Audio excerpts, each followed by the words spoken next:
Yo, what's up mga kaibigan? Nandi na tayo magkwentuhan. May mga panahon noon na si Trevor Ariza ay sinasabi ng ilang analyst na mas magaling ito kay LeBron James dahil siya nga ang regarded as the best high school player sa Los Angeles na dihamak na mas mataas ng level of competition kumpara sa Akron, Ohio.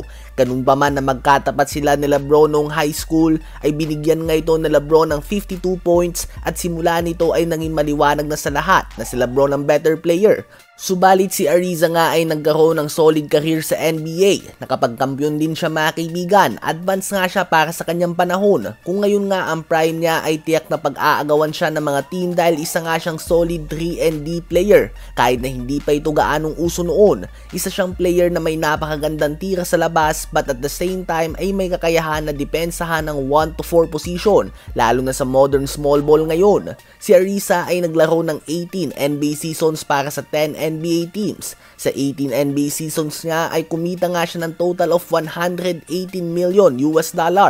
Syempre wala pa nga dyan yung tax, expenses sa trainers, nutritionists at iba pa.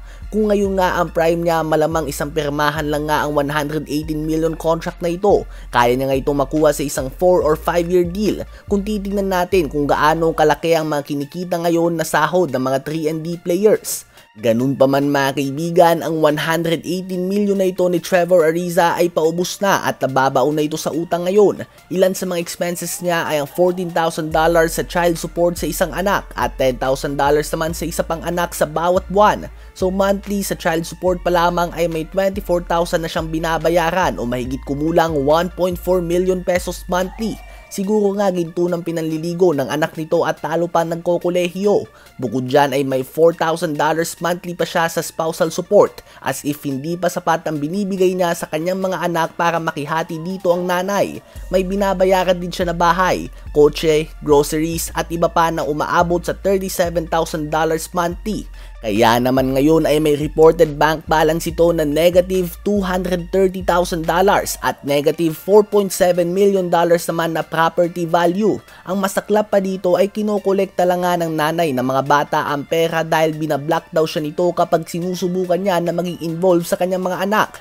Technically ay hindi naman na mismanage ni Ariza ang kanyang sinasahod sa NBA, bagkus biktima lang nga siya ng batas na hindi patas. Hindi naman tayo abogado subalit common sense lang naman yata na hindi dapat sa savings ng tao nakabase ang ibibigay mong child support bagkus sa current income nito. Dahil kung paano na lang nga mga kaibigan kung wala nang ini-income yung tao ngayon.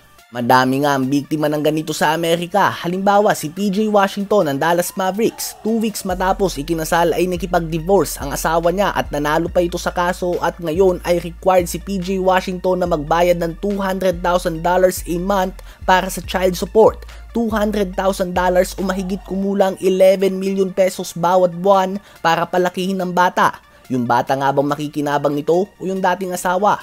Ano ba ang masasabi niyo tungkol dito?